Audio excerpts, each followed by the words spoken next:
The Red Dirt D&D podcast is brought to you by Pro Laser Cuts. The Oklahoma company provides pre-made and customizable design laser cut dice towers, tokens, and more, developed by a gamer for gamers, and now available to enhance your tabletop game. Pro Laser Cuts products can be found at many Oklahoma City area game stores, local events, and now available online at prolasercuts.com. That's laser and cuts with a Z, Pro Laser Cuts. And by SD Way Gaming, where dice goblins unite. Our friends at SD Way Gaming celebrate the beautiful dice players handpick for their games and splendor.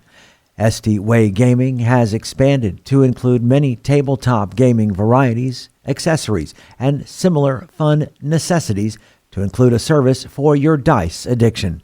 You can shop for a variety of products at sdwaygaming.com or find SD Way Gaming on Facebook.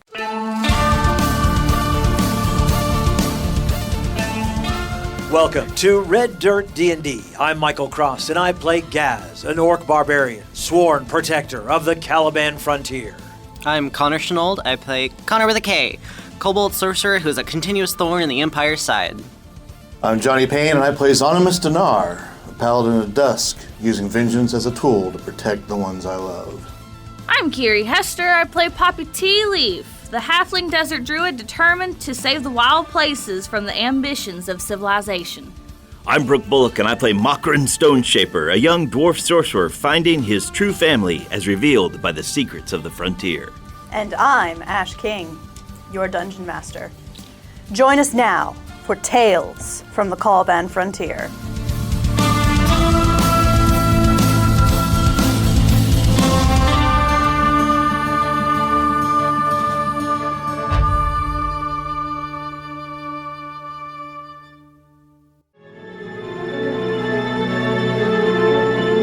You have found the Temple of Thundercrack, brought here by Strom after having finally located samples of flight crystal in the ancient mines. You've found yourself with a very, very fascinating discovery, etched into the floor of a secret room, brought here by a brass dragonborn priestess.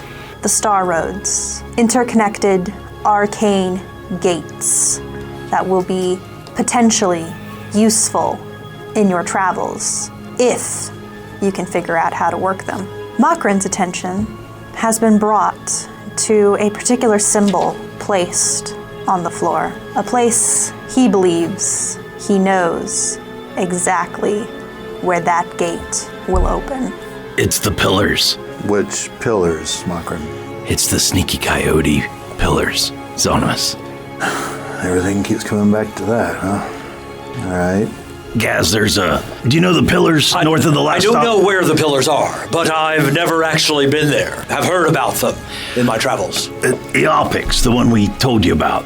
Yes. The guardian we told you about. He let us know, I think when we were at the elf camp, that the pillars actually hold a shrine to Sneaky Coyote. And look here, look at the map that's on the floor. Well, in a minute, I'll have Strom help me, but Priestess, you're saying there's a gate at the pillars. Yes, a gate that is still powered and therefore can be opened.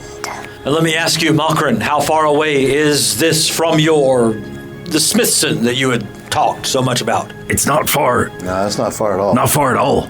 Half a day, maybe a day. It depends on if we have another dust storm that tries to, throw us off course or just downright eat us. Or a sandworm, them is nasty. Yes, I have had my run-in with the sandworms, and they are not fun. I have dispatched them, of course, but it was not easy. How can we tell how much of the network is still up? Mr. Strom.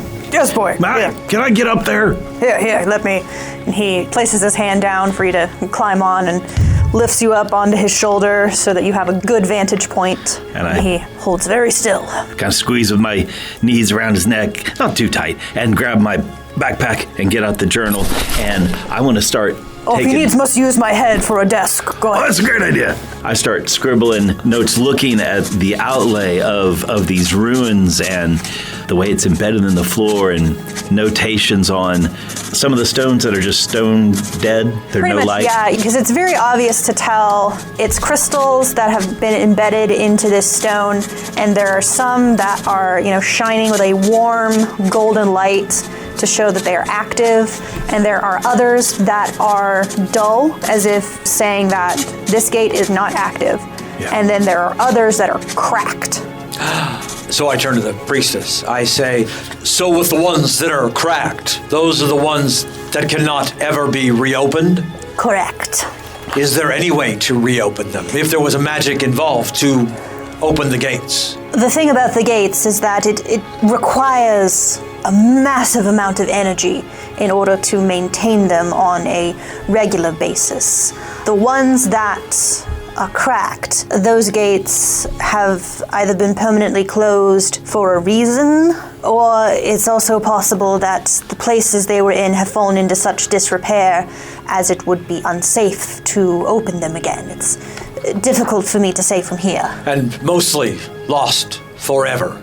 Aye. That is very sad. But the ones that are dim, maybe we might not be able to get to them now, but if we Correct. reopened them there, then it would open a path. If you could pour enough arcane energy into them to reawaken them, yes, you could open them up again and use them. But in order to keep them open, someone would need to be there to maintain it. Makrin, do you see a place where the Thundercrack's lair was supposed to be?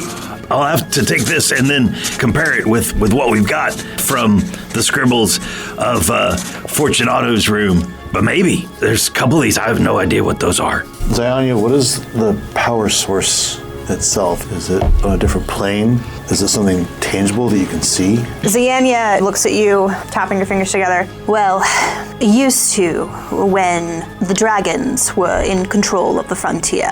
That was the role that many of the priests held, was to activate and then keep open Star Road gates until they became ingrained into the very magic of the place. And whenever a new gate would be opened, it would be connected on a map, such as this one, in the location. So that way, all of the star roads were linked together. So each time a crystal cracks, it cracks in each location to let the individuals know that particular gate has fallen.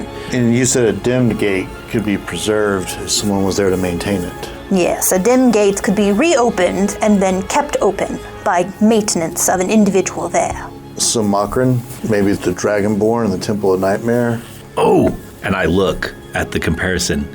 Yes, you see one of the crystals that is dimmed does correspond. If you kind of triangulate it with all of your maps, Yeah. it does correspond with the Temple of Nightmare. And was the pillars one dimmed, or was it active? It's active. It's active, okay. It's one of the few that's still active. So there may not be someone there maintaining the one at the pillars, since it's been ingrained into the magic of the temple. Xonimus, that's brilliant. It could be divine power, or maybe like at the Temple of Nightmare, maybe Coyote has some servants that are still there. And I look at the priestess, I might be able to get enough energy where we could get to the Temple of Nightmare, kind of jumpstart it. I don't know if the Dragonborn and Kobolds are to be able to then have the knowledge to keep it going. The thing that I must warn you, Makrin, about the Temple of Nightmare, there is not quite a curse upon that place, but part of the magics that have kept Nightmare whole and hale throughout the ages, they put the rest of his followers to sleep.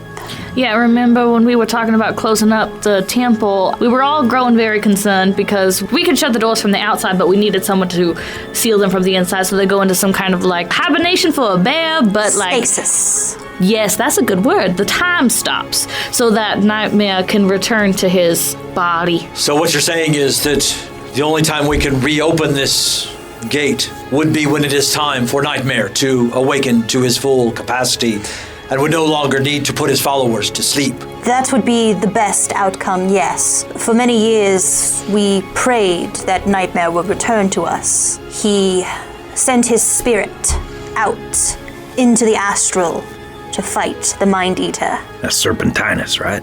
Oh no, Serpentarius died many years ago, and it was the sacrifice of the Platinum Dragon that keeps Serpentarius asleep. I'm sorry, which one of them was that Nightmare was contending with? The Mind Eater. Okay. So what we should do is take the map, get as good of notes as you can, Mokrin, and then head to the pillars and on to Smith's, and once we have, you called it a flying boat, then we can basically go anywhere. Mokrin? Yeah. Where on that map is the Temple of Nightmare? If you remember Temple of Nightmare, and I look around a little bit nervous, but then realize I'm amongst friends. The Temple of Nightmare is south of the Yotes and a little bit farther south, of course, than from the McKee Ranch. Right. Where's the pillars? Right there. See, if they could fold it in half, they're on the other side. Then that would put the mesa right here in this area. Is there a crystal here? Yes, actually. Steam and whistles. And what does that crystal look like? That one is dull and dark. But not cracked? Not cracked. Y'all acting real surprised. We knew the green dragonborn were living there, and it wasn't necessarily a temple, but the dragonborn and the kobold seemed deeply connected to their dragon. So, I'm just saying it would make sense. It's not a surprise, it's just confirmation of a theory. Yes. What else do you think we need to do here before we travel, Mokrin, to the pillars? We can't leave yet. I gotta study. We gotta stay here and learn. And this is too sacred of a place. We can't just up and leave. Konnor, we gotta stay right here. We are also on a time crunch, though, so the faster you can put this to memory or on paper. Well, Mokrin, there will be time later. If you try to do it now, this temple won't be here for you to study. Yeah. And it would be an honor to take a student under my wing. Figuratively speaking, of course. Wouldn't that be nice? You could stay here and read all kind of books and maps, and we could come visit. It would be so nice. I could come back. Of course. You're a friend, aren't you? Well, yeah. Yes, ma'am. Zayana, these gates open up large enough to fit all of us at once, you say? Aye.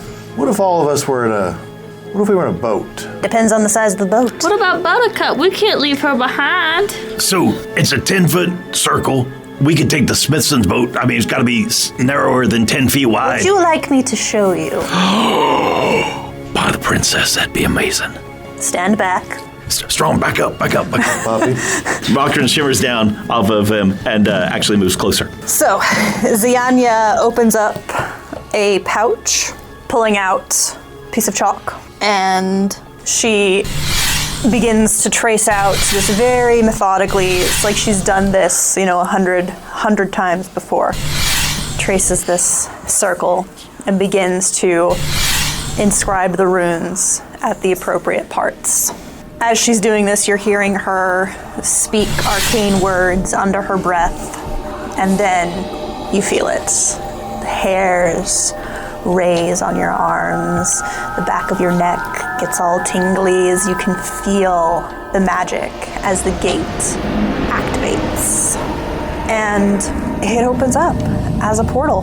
The energy of it starts and spirals out in this circle, activating the runes, but then it all sucks up into a center point, and then the energy comes up in a beam, opening up into the portal, and she stands back and gives a motion. Well, are you ready? And this will take us to the pillars. Yeah. Instantaneously. And does it shimmer? Can we see through? Can we see a vague image on the other side? Mm-hmm. It's almost as if there's a veil has been opened up and you can walk straight into the pillars. Gaz runs outside and grabs the horses and the cart. So you guys talk amongst yourselves. Let's grab my question is, as I'm leaving, is how long will this last? It'll last as long as I keep it open. Oh, wow. The way I'm ruling it is that since this place is so infused with the magic, it's a permanent teleportation circle. That's true. She's managing to keep it open because this is her baby. I'm seeing it like I have to do a thing to open it, And I have to do a thing to close it. Yeah. Permanent ones, that would closed. make super Yeah. sense, Yeah. right? And the great thing is that Mokrin can cast this spell. If he can create the circle, You just he can need do some it. rare chalk and inks infused Which with is why precious we gems stopped worth 50 off. gold. Which is why we stopped off and That's a did some cheap shopping spell. at the fort. As the portal kind of comes up, Poppy would reach out for Wildfire because it feels... Poppy's magic is awesome, but it is simple. You know, the most complicated thing she's done at this point is Gideon's resurrection that she attempted. That was the most, like, intricate thing she's done. She's done some complicated stuff, but that's, like, the most intricate thing she's ever done. This is very science-y for her, which is a little weird. It feels less nature, so she's feeling weird about this. And because she's feeling weird, Wildfire's feeling weird. He's not, like, growling or anything, but his hackles are definitely, like, Oh, yeah. raised. Wildfire is like, it's that whole This dog isn't thing. natural. Yeah. Nervous dog. And so, definitely holding Xonimus's hand, probably looking a little scared, but she looks up and she says, "Listen, I know this is really great, but this is a little scary, and can we walk through together? I know she's really nice and she would never, like, send us off a cliff or anything, but what if something goes wrong? This is a lot." You know, and I'm scared too. So yeah. It's just weird walking through a door and not seeing what's on the other side, right? Let's wait for Gaz to get in here. And you and I can lead him through together. Okay, that sounds nice. Meanwhile, Gaz has returned with the horses and his confidence, and Buttercup and Thistle have no problem whatsoever walking right in through the... Yes, we shall walk through. It'll be us. It'll be fun.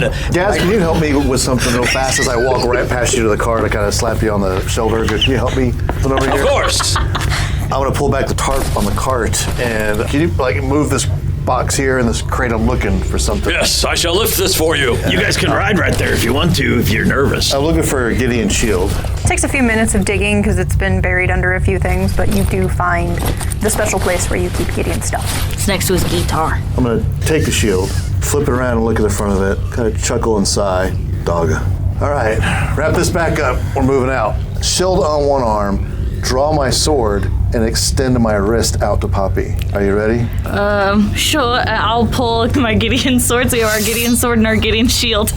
I guess I'm just gonna ride Wildfire. It's gonna be the best way to calm him down. We can do this, bud, because then I can also What reach you a little bit better, because you're tall. Hold on. Right before, I'll look over Mokrin. You got everything you need? Yeah, it climbs up into the cart.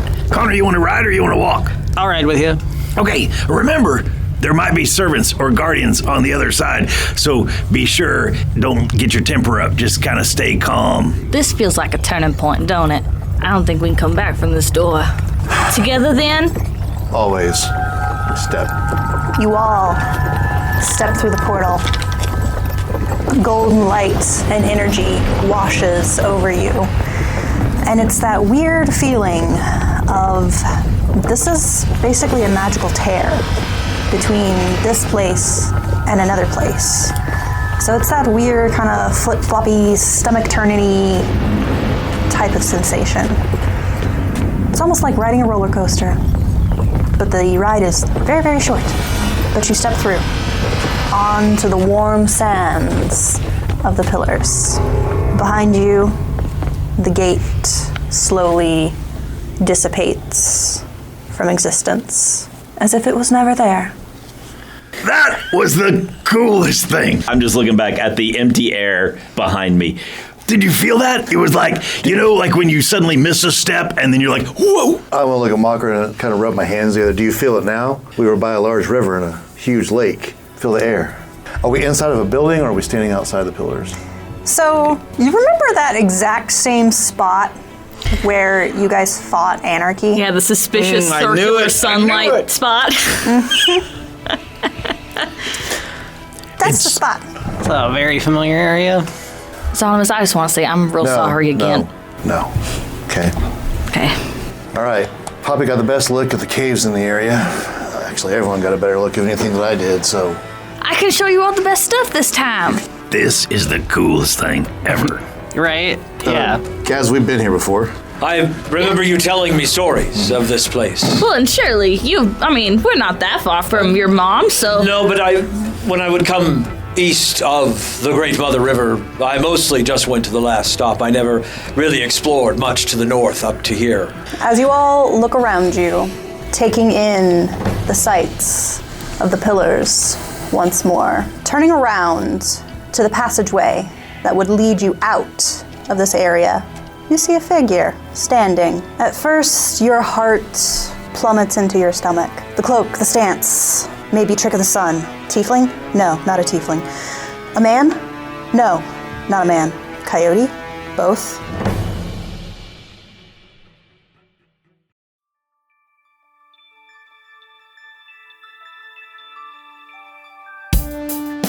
Greetings and salutations, my friends. I'm Michael Cross. So great to have a moment to talk with you during this mid-show break. First off, I want to invite you all to join us as Patreon members. The money we raise helps us pay for things like the music and sound effects you hear on the show, as well as money to go to events and make new fans. When you become a Patreon member, you get our episodes 4 days early, bonus content, access to our Discord server, and full versions of our roundtable discussions. You'll be joining other fans like Scott Wise, Don Mills, Heath Mormon, and the Lady Kate. So join us right now at patreon.com/reddirtdnd. Another way to support us is by getting your very own Red Dirt merchandise. You can find things like hats, hoodies, mugs, and t-shirts. Just click on the merch tab at reddirtdnd.com or reddirtrpg.com. Since 2020, the Red Dirt D&D podcast has been close to another Oklahoma actual play Dungeons & Dragons podcast, D20 to Curtain. And me personally, I've had a chance to work on stage with some of the actors on the show. So when you get done with this episode, you should check them out. Hello, fellow D&Ders. My name is Jerome. I'm Jennifer. I'm Jody. And together with our friends Kara, Timothy, and Jared, we are the cast of the D20 to Curtain podcast, where Oklahoma theater geeks and their friends hit record and explore our new addiction to Dungeons & Dragons. We think D&D is more than just a game. It helps us tap into the enduring power of storytelling. We combine live gameplay with behind-the-curtain episodes to share our experiences, insights, habits, discoveries, and passion for D&D with anyone who will listen. We hope D20 to Curtain will make you laugh, cry, maybe even make your experience at your table even more satisfying. Check us out anywhere you listen to podcasts or visit us at d20tocurtain.com or at D20 to Curtain on Facebook, Twitter, and Instagram. We look forward to having you. All we ask is that you have fun, be kind, and play the role. If you're looking for more content, make sure to check out our YouTube page with Mysteries of Beatrix live every Wednesday. Keys from the Golden Vault from the Red Dirt Outlaws dropping every Tuesday at noon, and Plausible Deniability every other Thursday at 7 p.m. So come check it out at youtube.com/@RedDirtRPG or search for Red Dirt RPG on YouTube. And we would love to hear from you. Find us on social media at Red Dirt RPG. You can also get in touch with us through our website at reddirtrpg.com. In the meantime, make sure and subscribe to this podcast and leave a comment on your favorite podcatcher so others can find us. All right, I think that's everything I need to tell you. Right now, let's head back to Red Dirt D&D.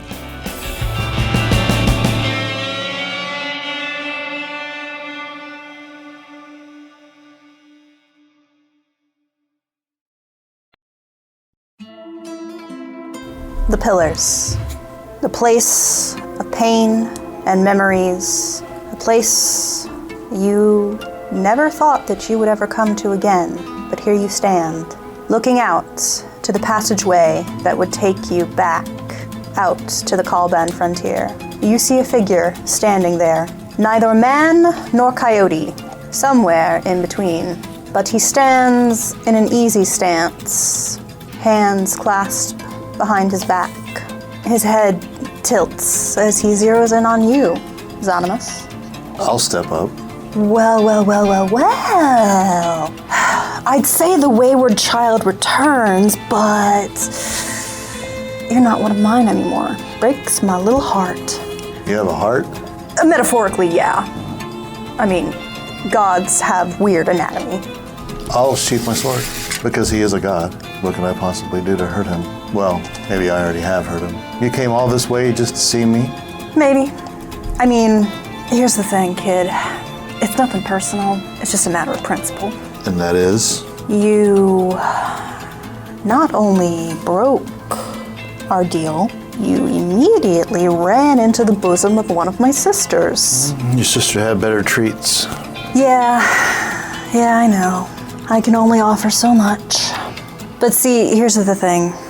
If I just let you go without doling out some sort of, what's that word mortals use that I don't really like? Discipline? Yeah, that one. Yeah, if I just let you go without some sort of disciplinary action to follow it up, well, it gives the others ideas that they can just up and leave anytime they want. Wasn't kissing you enough? Nope, unfortunately. Look, you made a mess. You asked for help cleaning it up. Whether you're still in love with me or not is irrelevant. We're here to clean up that mess. You're standing in our way. You're going to throw something at us to throw us off track, delay us, stop us completely, and your problem's still going to be out there running around. So why don't you step aside and let us do what we're here to do? I told you, I can't play favorites. And he snaps his fingers, disappears in a whirlwind of smoke and laughter, and you start to hear the growls coming from the tunnel. Is that one of those, like, we were all frozen and they were having a conversation? Did we experience that whole conversation? Oh, I hope so. Yeah. I hope so. Yeah, you kids all got to see Sneaky Coyote in the flesh. Roll initiative! Ooh, no. All right. You're like, okay, like, that's different. 24. 24. Konnor? 15. Yes. 16. Makrin? 9. Poppy? 6. All right. Snapping and snarling coming out of the tunnels. You see a pair of creatures, larger than the average beast. They look like coyotes, but they're not coyotes. They are something far larger and far more monstrous appearing. But they seem to be servants of the Sneaky One. Creatures that he sends whenever he must deal with someone who stepped out of line. Xonimus. Okay, well, let's get crazy. Hunter's Mark. Okay.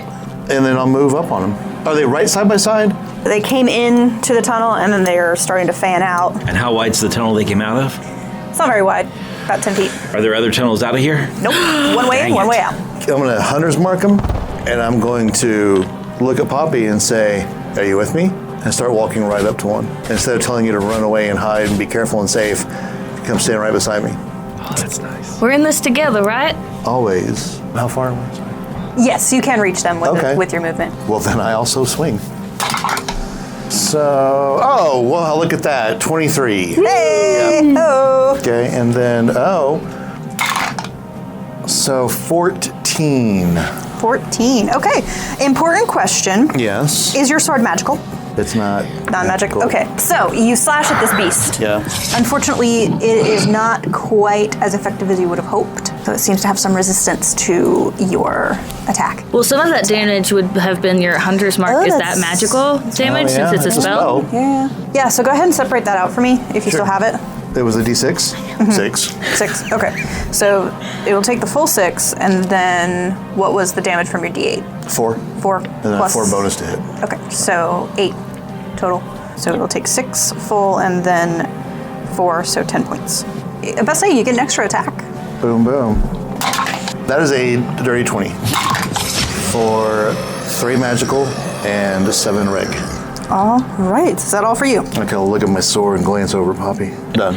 So this beastie that you have walked right up to, it being a beastie of Coyote, what has been asked to attack a ex-follower of the Coyote, is going to zero in on you, Zani, and it is going to attempt to bite you. But that is only going to be a 10. Oh. But you do also notice that these Coyote monsters, they have tails with stingers on the end of them. So that tail stinger is going to come around and try to strike. This one will be a 14. On this. I pull a trio out of my pocket and eat it. All right, so its buddy is going to attempt the same thing.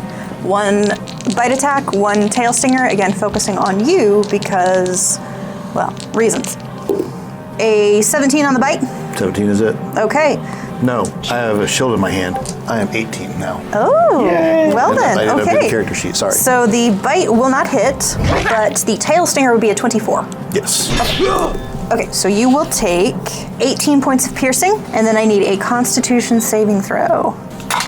That is a 15. 15? Okay, you save. You feel poison coursing through your veins, but luckily you shake it off before it can take hold. So that will be the 2 coyote monsters. It will now be Gaz's turn. Gaz, seeing his friend being attacked, goes into a rage, and his tail pops out, and he charges with shield in one arm and long sword +1 in the other. He will attack recklessly. He'll stand next to Xonimus and attack the one that got him with the stinger. That would be a 28 Will to hit. 7 points of damage. Okay. Second attack, nat 20. Excellent. 17 points of damage. Woo! Hooray! And that is it for me. Okay, that will bring us to Konnor. Okay, so I'm gonna stand up from my seat on this cart to be like, Xonimus, did you really have to make a god angry? And I'm going to select the first coyote scorpion mix thingy. And you see flames start to kind of vortex around it, just around the creature. Okay. I need a dex save. All right, that will be all of a 9. Okay, yay, it fails and takes all of this. This spell is Immolation. Okay. Nice, Konnor. 33 points of fire damage, and it is now on fire. At the end of its next turn, it needs to repeat the saving throw, or it takes an additional 4d6 points of fire damage. Very quickly, I forgot to add my strength bonus. 12 more points of damage. Okay, so Konnor, as you cast this spell, sending it out and engulfing one of the coyote monsters in flames, you notice that the fire licks along its hide, but it does seem to have some resistance to the fire damage. Also, just for future reference, I allow things like Arcana checks or nature checks on monsters if you want to try and find out what their resistances are. Okay. Makern. Moxer's gonna try a trick. He casts a spell and then twins it. Let's try banishment again. I need a charisma saving throw. Sneaky Coyote says no. The charismatic deity, the deity with the extra charisma is gonna... Yeah. You just feel something reach out in the weave that just kind of grips the back of your neck. As I go to cast that, I just feel suddenly it just falls apart and dissipates like sand before it even reaches them. And you do, notice actually Sneaky Coyote is actually sitting on a rock formation above you all, just kind of watching. Poppy. Let me ask you, DM, how far away is everybody from where we were originally standing? Probably 20, 30 feet. Can you be more specific? Because I can walk 25, so can I get there? We'll go 30, because it took Xonimus' full movement. Okay, so I couldn't quite get there. Here's what I would like to do, and here's how I anticipate the action economy would work it. I had my sword out, and when we came through the thing, I would like to maybe use an action to hand my sword to Xonimus, and then maybe be able to cast a bonus action spell. Are you on top of You're on Wildfire. I What's know. Wildfire's movement? Wildfire's movement's a lot, but I don't need to get within 5 feet of the monster because I couldn't attack him this round anyway. So you're 5 feet of me. I just want to be within 5 feet of you, and you are in melee with the thing. So if I stand directly behind you, I would be 10 feet away from the monster, but 5 feet away from you. And then I'll allow it. Okay, so I'm going to hop off of Wildfire. Wildfire, you go keep an eye on the horses and stay out of danger, cause I really like you and I don't want you to get hurt. These are big, scary dogs. Get him out of the way. I don't need a god getting retribution on my pet. And so then I will run up behind Xonimus and say, now this ain't forever. This is just for now. And I gotta tell you, if any more people that you kiss keep attacking us, we're gonna have to. This is a bad trend. I'm gonna need you to pick. If Jubilee tries to attack us, I don't know what I would do, but here, borrow this. I know there's initiative and such, but when she reaches out to hand it to me, I'll reach out to take it, and when I wrap my hand around it, and it increases to fit to my size. Right. You bet. I mutter under my breath, sure feels like forever. And then I will use my bonus action to cast Flame Blade, and that is my turn. Poppy hands over the scimitar that once belonged to Gideon now belongs to her, is allowing Xonimus to borrow, at least for the time being. As Sneaky Coyote watches this battle directly, laughing to himself, as coyotes are wont to do.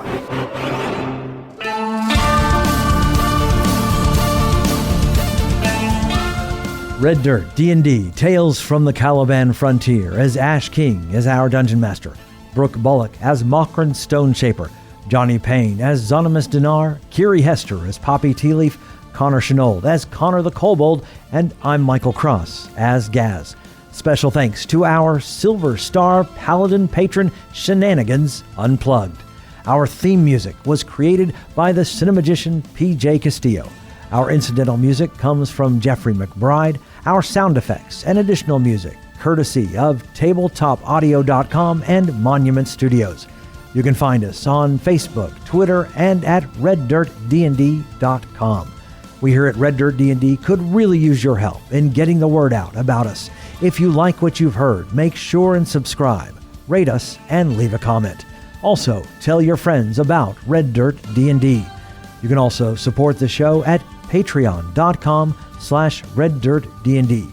We have several giving levels to help us grow up big and strong. Join us next time as we go deeper into the Caliban Frontier.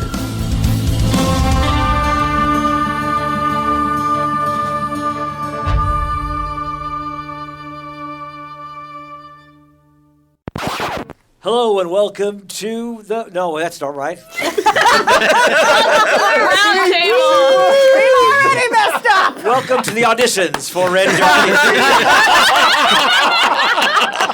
Oh my. I'm Johnny Payne, and I play Xonimus Dinar, the Paladin of Dusk, using vengeance as a tool to protect the ones I love. Remember when I said I was done? Can I have like 30 seconds? I thought I was going to be done, but then you said what I was going to say. That's why I wrote it down, so that you wouldn't be confused. Copy it. My name's Xonimus Dinar, and me too. So First finger of the fist of the second middle finger of the fourth finger. Welcome to episode 87, Nothing But Hey, Outtakes. it's still me. I'm still here. Depends on the size of the boat. What about Buttercup? We can't leave her behind. I It's didn't know. not the size of the boat. It's... Oh, sorry. If I can find my keys, we can drive out of here. Sexual awakening. When we all walk through it, she'll just go, and it'll close. Somatic component. Clap off. Clap open. It's just weird walking through a door and not seeing what's on the other side, right? I mean, you can kind of see So what's there. Connor, we're not talking to you. it's, Go. Right there at the hip. You can kind of see it. Why don't you go help Mokran finish up his map? I'll pull my Gideon sword, so we have our Gideon sword and our Gideon shield. so it's kind of like you are going through first, Michael. And I take his guitar. I don't think we can come back from this door. I can open up one. We can come right back. It'll be easy. A metaphorical turning point. I was with you, Poppy, but I'm so sorry. Together then. together. Let's try that one more I time. feel like Xonimus and Poppy are up here, and we're the only ones that exist in the world. Everyone else is like, guys. And we are not taking the clues. You're holding up the line. All right, we're walking. Connor and I are not taking the clues at all. Yeah, like over next to the portal, just like tapping her foot. In fact, Any day It's now. to the point that like Poppy and I walk through the portal and run into Gaz because he's been there for 5 minutes already. I mostly just went to the last stop. I never really explored much to the north up to here, where the pillars are. Well, this is the pillars. If you look over here, you see this dark spot on this rock. Xonimus hit his head, knocked his ass out, and gained That's what's COVID. left of... Sorry, I said ass. I'm sorry. I said it again. She turned into a leopard and ripped his throat plumb out. That was a puma. I was a puma. I'll look over my shoulder. Oh, this is the first time everyone actually has, because the first time was the one shot for Extra Life, and no one remembered it. No one remembers that. So I look over my shoulder. Friend of mine, sorry. Xonimus, did we just piss off a god? No, you're just accompanying someone who has really really pissed off a god. But they're roughly canine shaped. Yeah, Wildfire's having a real hard day. Listen, he had to walk through a science magic portal, went back to a place he definitely didn't like, and now he's being attacked by giant dogs. Are there other tunnels out of here? Nope. One way in, one way out. Okay.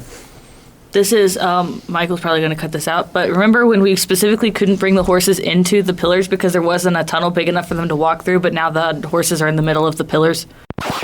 We're in this together, right? Always. All right, Snape. I was saying we're going to reclaim that from JK. Do I get to him from what? Yeah. From JK. That's because Snape's always it from is. Harry It's Potter. also a castle. Yes. Yeah. That's where I was thinking picking a up. castle. Sorry. Is your sword magical? Is the law on my side if I say I? Nice Romeo and Juliet reference. Yeah. Nay. Yes. Just wait. Bite your thumb at it. Just wait. Do not bite my thumb at thee, sir. I do not bite my thumb. I bite my thumb, but not at you, you I'm flea so bit excited hound. to teach. Listen, now you got me thinking about it because I get to teach it next quarter. So it'll take 6 full and then 4, so 10 points. That's not confusing at all for people playing the home game. I've got a tail too. Yes. My tail is bigger than yours. Now hold on a second. Did you really? Didn't say the magic words. I watched that last night. No, I totally know the magic words. That's how magic works. And you do, notice actually Sneaky Coyote is actually sitting on a rock formation above you all, just kind of watching, munching on some popcorn. This isn't even the Super Bowl for him. This is just a regular season game. It's a scrimmage. It's the superb owl. Superb owl. I want that back! And then I will use... As it changes wielders, it also goes from the beautiful, with symbols the poppy of, emblems poppy emblems into dark obsidian metal, constellations twinkling along it. Maybe don't yell at the god. I rolled a 1. I rolled a 1 on my wisdom check. Are you going to interact with Sneaky Coyote or not? I rolled a freaking 1 on my wisdom check.